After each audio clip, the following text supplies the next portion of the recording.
Hello పిల్లలు, praise Lord. Welcome to kids story time. పిల్లలు, ఈరోజు లెసన్కి మీరు అందరు రెడీగా ఉన్నారు కదా? Okay, let's start.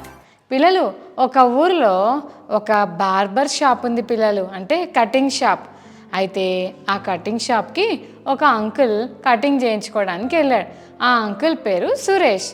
Suresh uncle cutting చేయించుకోవడానికి బార్బర్ షాప్కి వెళ్ళినప్పుడు అక్కడ బార్బర్తో మాట్లాడుతూ ఉన్నాడు పిల్లలు. వీళ్ళిద్దరూ చక్కగా మాట్లాడుకుంటూ ఉన్నారు. సహజంగా మనం ఎవరన్నా కొత్త వాళ్ళు వచ్చినప్పుడు అడుగుతాం కదా, మీ పేరేంటి, మీరు ఎక్కడ ఉంటారు అని. అలాగే బార్బర్ షాప్లో ఆ సురేష్ అంకుల్ బార్బర్తో మాట్లాడుతున్నాడు. వీళ్ళిద్దరూ చాలా క్లోజ్గా మాట్లాడుతున్న సమయంలో బార్బర్ అంటాడు, సార్ నాకెందుకో దేవుడే లేడు అని అనిపిస్తుంది సార్ అని చెప్తాడు పిల్లలు. అప్పుడు సురేష్ అంకుల్ అంటాడు, అది కాదండి బార్బర్ గారు, ఖచ్చితంగా దేవుడు ఉన్నాడండి. దేవుడు లేకుండా ఎలా ఉంటుంది? ఈరోజు మనం ఇలా బ్రతుకున్నామంటే ఖచ్చితంగా దేవుడు ఉన్నాడు. ఆయన కృపను బట్టే ఈరోజు మనం ఈ పొజిషన్లో ఉన్నామండి. అలా ఎప్పుడూ అనకూడదు అని అంటుంటే అప్పుడు బార్బర్ అంకుల్ అంటాడు, అదేంటి సార్ అలా అంటున్నారు? నిజంగా దేవుడు ఉంటే ఒకసారి మా కటింగ్ షాప్లో నుంచి బయటికి వెళ్తున్నప్పుడు రోడ్ల మీద చూడండి సార్, ఎంతమంది చాలా కష్టమైన పరిస్థితిలో ఉంటారో. వాళ్ళకి సరైన ఫుడ్ ఉండదు, సరైన బట్టలు ఉండవు, భయంకరంగా తాగుతుంటారు కొంతమంది, అయితే కొంతమంది బ్యాడ్ పనులు చేస్తుంటారు. నిజంగా దేవుడు అనేవాడు ఉండుంటే ఈ అంతా కూడా ఎందుకు జరుగుతుంది సార్ అని చెప్పి బార్బర్ అంకుల్ సురేష్ అంకుల్ని అంటాడు. మరి సురేష్ అంకుల్ వెంటనే బార్బర్తో ఏమీ ఆర్గ్యుమెంట్ చేయకుండా సైలెంట్గా అలాగే కూర్చుంటాడు పిల్లలు. కటింగ్ అయిపోయిన తర్వాత మరి బార్బర్ అంకుల్కి సురేష్ అంకుల్ డబ్బులు ఇచ్చేసి, ఓకే సార్ మరి వెళ్ళొస్తాను అని చెప్పి బాయ్ చెప్పి బయటకు వస్తాడు పిల్లలు. ఎప్పుడైతే సురేష్ అంకుల్ బయటకు వస్తాడో బయట ఒక అంకుల్ కనిపిస్తాడు. ఆయన జుట్టంతా చాలా పెద్దగా జడలు గట్టి ఉంటుంది. అంటే చాలా రోజుల నుంచి తల దువ్వకపోతే జుట్టంతా గట్టిగా అయిపోతుంది కదా, అలాంటి పరిస్థితిలో ఒక ఆయన ఉంటాడు. చాలా మురికిగా ఉంటాడు, జుట్టు అస్సలు సరిగా ఉండదు, అలాగే రోడ్డు మీద తిరుగుతూ ఉంటాడు.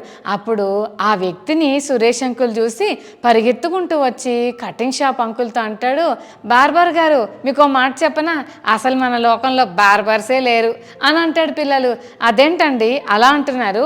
ఇప్పుడే కదా నేను మీకు హెయిర్ కట్ చేశాను, అయినా మీరేంటి అలా మాట్లాడుతున్నారు అని అంటుంటే, అవునండి కానీ నేను ఒక మాట చెప్తున్నా, అసలు బార్బర్సే లేరండి అని అంటాడు పిల్లలు.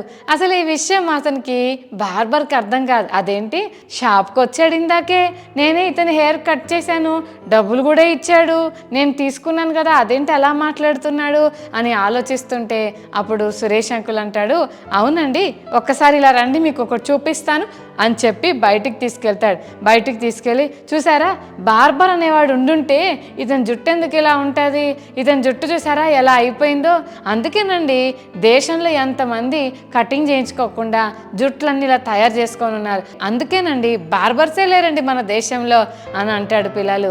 అప్పుడు బార్బర్కి అర్థమవుతుంది. అప్పుడు బార్బర్ అంటాడు, అది కాదండి సురేష్ గారు, ఒక్కసారి నా దగ్గరికి వస్తేనే కదా అతనికి హెయిర్ మంచిగా కటింగ్ చేసి నీట్గా తయారు చేసేది, నా దగ్గరికి రాకపోతే వాళ్ళ పరిస్థితి అలాగే ఉంటుంది, అందుకే నేను ఉన్నాను కదా, నన్ను ఉపయోగించుకోవాలి, నా దగ్గరికి వస్తేనే వాళ్ళకు ఆ హెయిర్ కట్ చేయడానికి అవకాశం ఉంటుంది, రానప్పుడు నేను మాత్రం ఏం చేయగలను అని బార్బర్ అంకుల్ చెప్పాడు. అప్పుడు సురేష్ అంకుల్ అన్నాడు, అవునండి దేవుడు ఉన్నాడు, ఆయన పేరే యేసుక్రీస్తు. ఈ లోకంలో చాలామంది పాపంలో తిరుగుతున్నారు, ఆ పాపంలో నుంచి వాళ్ళు బయటికి రావాలంటే ఖచ్చితంగా వాళ్ళు యేసయ్య దగ్గరికి వస్తేనే కదండి. ఇప్పుడు మీరు అన్నారు కదా, రోడ్డు మీద చాలామంది వాళ్ళ జుట్టులన్నీ ఇలా హార్డ్గా తయారైపోయాయి, వాళ్ళు ఎందుకు అలా ఉన్నారంటే బార్బర్ దగ్గరికి రాక అలా తయారయ్యారని చెప్పారు కదా. మరి అలాగే లోకంలో చాలామంది సిన్ఫుల్ లైఫ్ జీవిస్తున్నారు. అలాంటి వ్యక్తులు దేవుడే లేడు అని చెప్పడం కరెక్ట్ కాదండి. దేవుని దగ్గరకు వచ్చినప్పుడే వాళ్ళ జీవితాలు బాగుపడతాయి. ఇప్పటికైనా అర్థమైందా అండి అని అంటే తల వంచుకొని బార్బర్ అంకుల్ అంటాడు, అవునండి ఇప్పుడు నాకు అర్థమైంది, దేవుడు ఉన్నాడు కానీ ఆ దేవుడైన యేసయ్య దగ్గరకు మనం రాకనే మన పరిస్థితులు ఇలా మారాయని. పిల్లలు నిజమే కదా, లోకంలో చాలామంది బ్యాడ్ హ్యాబిట్స్ని బట్టి, బ్యాడ్ వర్డ్స్ని బట్టి వాళ్ళు దేవునికి దూరంగా ఉన్నారు ఉన్నారు పిల్లలు. వాళ్ళకి ఇష్టం వచ్చింది చూస్తూ, ఇష్టం వచ్చింది చేస్తూ, అదే కరెక్ట్ అనుకుంటూ చాలామంది బ్రతికేస్తున్నారు. కానీ ఆ పాపముతో ఉన్న వాళ్ళ హృదయాలు క్లీన్ కాకపోతే, జీసస్ దగ్గరికి రాకపోతే వాళ్ళ జీవితాలు అలాగే ఉండిపోతాయి కదా. అలా ఉంటే ఎంత డర్టీగా ఉంటాయి కదా. మన హృదయాలు పరిశుద్ధంగా ఉండకపోతే మనకు దేవుని రాజ్యంలో స్థలం లేదని బైబిల్ చెప్తుంది. నిజమే కదా. మరి మన హృదయాలు క్లీన్గా ఉన్నాయా? మనం యేసయ్య దగ్గరకు వచ్చామా? ఒకసారి ఆలోచన చేసుకుందాం. ఒకవేళ రాకపోతే ఖచ్చితంగా ఈ కిడ్ స్టోరీ టైం ద్వారానైనా యేసయ్య దగ్గరికి వచ్చి మన పాపాల నుంచి మనం విడుదల పొందాలి. అంటే యేసయ్యకు సారీ చెప్పి మన హృదయం అంతా యేసయ్య రక్తంతో క్లీన్ చేసుకోవాలి. బైబిల్ గ్రంథంలో ఒక అంకుల్ ఉన్నాడు పిల్లలు. అతని పేరు సౌలు. అతడు జీసస్ని అస్సలు నమ్మేవాడు కాదు. లోకంలో చాలా మంది దగ్గరికి వెళ్ళి యేసు ప్రభుని నమ్ముకున్న వాళ్ళని చాలా ఇబ్బంది పెట్టేవాడు, బాధ పెట్టేవాడు. ఆ ఊర్లో ఉన్న యేసయ్య బిడ్డలందరినీ ఏడిపించడం మాత్రమే కాక ప్రధాన యాజకుల దగ్గరికి వెళ్ళి ఒక పర్మిషన్ తెచ్చుకున్నాడు. అదేంటంటే, నేను దమస్కు దగ్గరికి వెళ్తా, అక్కడ దారిలో నాకు ఎవరైనా యేసయ్య నమ్ముకున్న వాళ్ళు కనిపించారనుకో వాళ్ళ సంగతి చెప్తా, వాళ్ళని చైన్స్తో కట్టేసి నేను మరి యెరూషలేంకి తీసుకొస్తాను, దానికి నాకు పర్మిషన్ ఇవ్వండి సార్ అని సౌల్ అంకుల్ మరి ప్రధాన యాజకుని దగ్గరికి వెళ్తాడు. ప్రధాన యాజకుడు పర్మిషన్ ఇస్తే అప్పుడు సౌల్ అంకుల్ దమస్కులో ఉన్న క్రైస్తవుల్ని చాలా ఇబ్బంది పెట్టాలని బయలుదేరి వస్తూ ఉంటారు పిల్లలు. చాలా స్పీడ్గా వస్తుంటారు. తనతో పాటు చాలా మంది ఫ్రెండ్స్ని తీసుకొస్తాడు. దమస్కు దారిలో వస్తుంటే సడన్గా ఆకాశం నుండి ఒక పెద్ద వెలుగొచ్చి సౌలు మీద పడుతుంది. అంత మాత్రమే కాదు, ఒక పెద్ద స్వరము ఆకాశంలో నుండి వినిపిస్తుంది. అదేంటంటే, సౌలా సౌలా నన్ను ఎందుకు నువ్వు ఇంత హింసిస్తున్నావు అని కేక వినిపిస్తుంది పిల్లలు. ఆ మాట వినగానే ఆయనకు అర్థం కాదు.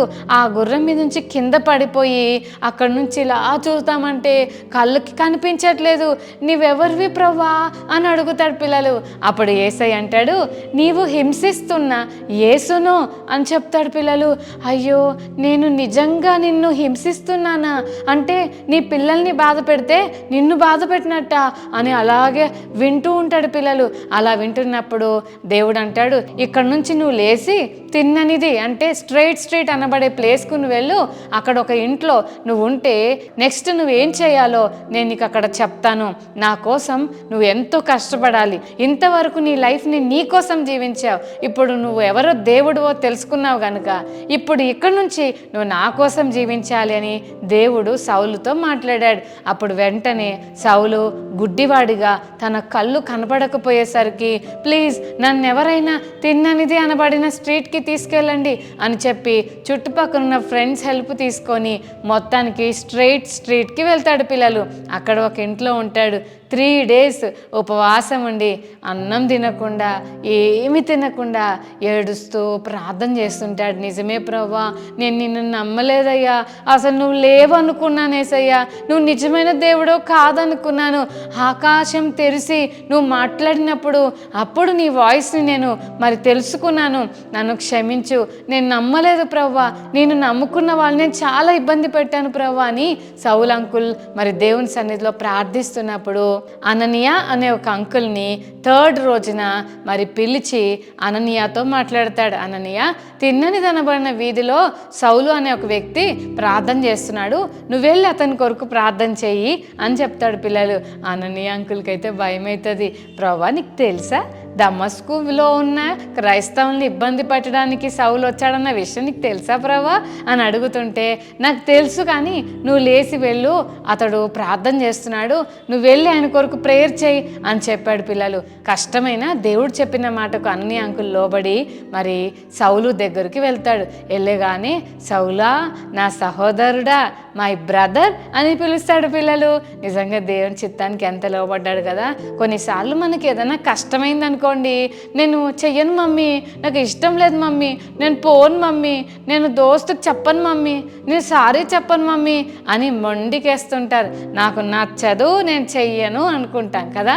కానీ అననీయ అంకుల్కు వెళ్ళటం ఇష్టం లేదు, కానీ దేవుడు చెప్పాడు కాబట్టి వెళ్ళటానికి ఇష్టపడ్డాడు. దేవుని మాటకు లోబడి సౌల్ అంకుల్ దగ్గరికి వెళ్ళి వెళ్ళి ప్రేయర్ చేసినప్పుడు దేవుడు సౌలు అంకుల్ కళ్ళను బాగు చేస్తాడు. అప్పుడు అతని కళ్ళు తెరిచినప్పుడు అంకుల్ చూడటం ప్రారంభిస్తాడు. అంతేకాదు సౌలు అంకుల్కి బాప్తిసం ఇచ్చాక తర్వాత ఆయన పౌలుగా మార్చబడ్డాడు. దేవుని మాటలు అనేకులకు అందించేవాడిగా మార్చబడ్డాడు. ఇంతకుముందు కత్తి పట్టుకొని యేసయ్యని నమ్ముకున్న వాళ్ళందరినీ చాలా ఏడిపించాడు. కానీ ఇప్పుడు అదే సౌలు పౌలుగా మార్చబడి యేసు ఉన్నాడని తెలుసుకొని యేసయ్య కొరకు జీవించడం ప్రారంభించాడు. చాలా పత్రికలు రాశాడు. ఎంతో మందిని యేసయ్య కొరకు సంపాదించాడు. యేసయ్య కొరకు ఎన్ని దెబ్బలు తిన్నాడో. నిజమైన దేవుడు యేసయ్యని గ్రహించిన తర్వాత పౌలు అంకుల్ యేసయ్య కొరకు గొప్ప సాక్షిగా జీవించాడు. అంత మాత్రమే కాదు పిల్లలు, లాస్ట్ బ్రెత్ వరకు కూడా యేసయ్య కొరకు జీవిస్తూనే తన ప్రాణాన్ని వదిలిపెట్టాడు. యేసయ్య కొరకు చనిపోవడానికైనా పౌలు అంకుల్ వెనుకాడలేదు. నిజంగా పౌలు అంకుల్ ఎంత బ్లెస్డ్ పర్సన్ కదా పిల్లలు. యేసయ్య నిజమైన దేవుడని పౌలు అంకుల్ ఫస్ట్ నమ్మలేదు. కానీ దేవుడు అతనితో మాట్లాడినప్పుడు అప్పుడు తెలుసుకున్నాడు. తన లైఫ్ స్టైల్ని మార్చేసుకున్నాడు. ఇంతవరకు చేసిన పనులు ఇప్పుడు చేయట్లేదు. అతని లైఫ్ మారిపోయింది. చెల్లి తమ్ముడు, మరి యేసయ్యను నువ్వు నమ్ముకున్నావా? నీ హార్ట్లో జీసస్కు ప్లేస్ ఇచ్చావా? మరి యేసు ప్రభు నీ హృదయంలో చేర్చుకున్నాక నీ లైఫ్ మారిందా? నీ మాట తీరు మారిందా? నీ కోపం తగ్గిందా? అబద్ధాలు మాట్లాడటం మానేసావా? బ్యాడ్ పనులు చేయటం మానేసావా? ఈ డిఫరెన్స్ లేకపోతే మనం జీసస్ని నమ్ముకొని కూడా వేస్టే. ఇందాక మనం విన్నాం కదా పిల్లలు, సౌలు అంకుల్ ఇంతకుముందు యేసయ్యని నమ్ముకున్న వాళ్ళని చాలా హింసించాడు. కానీ యేసయ్యని నమ్ముకున్నాక యేసయ్య కొరకు ఎన్నో హింసలు పడటానికి ఇష్టపడ్డాడు. అంతేకాదు చాలా కోపంగా కనిపించిన వాళ్ళని కొట్టి బయటికి లాక్కొచ్చి ఏడిపించిన ఆ సౌలు అంకులే ఈరోజు ఎంతోమందిని ప్రేమతో దగ్గర తీసి కోపం, ద్వేషం, మరి భయంకరమైన మాటలు మార్చుకొని యేసయ్య ప్రేమతో తన హృదయాన్ని నింపుకొని ఆ ప్రేమతో కూడిన మాటలే ఇతరులతో మాట్లాడటం స్టార్ట్ చేశాడు. పౌలు అంకుల్ మరి గొప్ప సేవ చేసి మన కొరకు ఒక గొప్ప ఎగ్జాంపుల్గా అంకుల్ ఉన్నాడు. చెల్లి తమ్ముడు, మరి ఈరోజు నీ జీవితంలో మరి యేసు ప్రభుని నమ్ముతున్నావా? బార్బర్ అంకుల్ ఫస్ట్ నమ్మలేదు, కానీ బార్బర్ అంకుల్కు తర్వాత అర్థమైంది దేవుడు ఉన్నాడు, కానీ దేవుని దగ్గరకు వస్తేనే దేవుడు మన జీవితాలను బాగు చేస్తాడని. మరి చెల్లి తమ్ముడు, సౌలు అంకుల్ను పౌలుగా మార్చిన దేవుడు నీ జీవితాన్ని కూడా మార్చాలని ఇష్టపడుతున్నాడు. ఇంతకుముందు నీ లైఫ్ ఎలాగున్నా యేసయ్య దగ్గరకు వచ్చి ఆయన ఉన్నాడు నిన్ను నమ్మి నీకోసం యేసయ్య సిలువలో ప్రాణం పెట్టాడని, చనిపోయాడని, తిరిగి లేచాడని, గొప్ప పరలోక రాజ్యాన్ని సిద్ధపరచాడని నువ్వు కనుక నమ్మితే ఆ గొప్ప దేవుడు నీ జీవితాన్ని కూడా మార్చడానికి సిద్ధంగా ఉన్నాడు. ఎప్పుడైతే జీసస్ని నీ హార్ట్లోకి చేర్చుకుంటావో అప్పటి నుంచి నీ మాట, నీ చూపు, నీ ఆలోచన ప్రతిదీ కూడా నీ లైఫ్ స్టైలే చేంజ్ అయిపోవాలి. అలా జీవిస్తేనే దేవుడు మనల్ని గొప్పగా ఆశీర్వదిస్తాడు. ఇంకెందుకు ఆలస్యం, ఈ రోజు నుంచి బ్యాడ్ లైఫ్ని విడిచిపెట్టి గుడ్ లైఫ్ జీవిద్దామా పిల్లలు? రైట్, కళ్ళు మూసుకోండి, చిన్న ప్రార్థన చేసుకుందాం.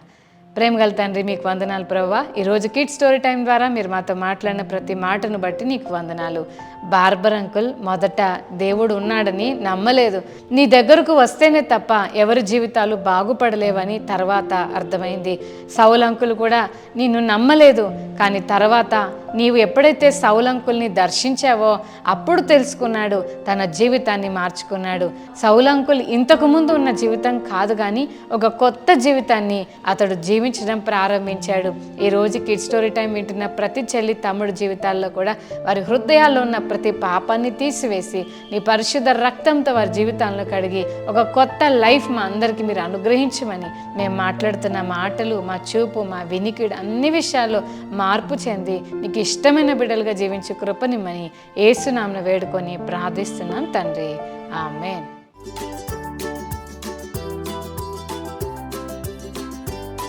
ఓకే చిల్డ్రన్, మరి ఈరోజు మెమరీ వర్స్ నేర్చుకుందామా? హెబ్రీ 11:6. విశ్వాసం లేకుండా దేవునికి ఇష్టడైనట అసాధ్యము. మరొకసారి నేర్చుకుందామా? హెబ్రీ 11:6. విశ్వాసము లేకుండా దేవునికి ఇష్టడైనట అసాధ్యము. హెబ్రీ 11:6.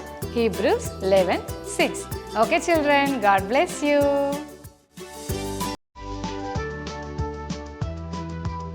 ఓకే పిల్లలు, ఇంతవరకు మీరు నేర్చుకున్న ఈ కిడ్ స్టోరీ టైంలో నుంచి మీకు కొన్ని ప్రశ్నలు. దేవుడు ఉన్నాడని నేను నమ్మను అని ఎవరితో అన్నారు. నా దగ్గరకు రాకపోతే నేను ఎలా బాగు చేస్తాను అని ఎవరన్నారు? సౌలు క్రైస్తవులను బాధ పెట్టడానికి ఎక్కడకు వెళ్ళడానికి బయలుదేరాడు? యేసయ్యను నమ్మాక తన బ్రతుకులు మార్చుకున్న అంకుల్ పేరేంటి? ఆకాశం నుండి ప్రభు సౌల్ అంకుల్తో ఏమన్నాడు? ఓకే పిల్లలు, గాడ్ బ్లెస్ యూ, బాయ్.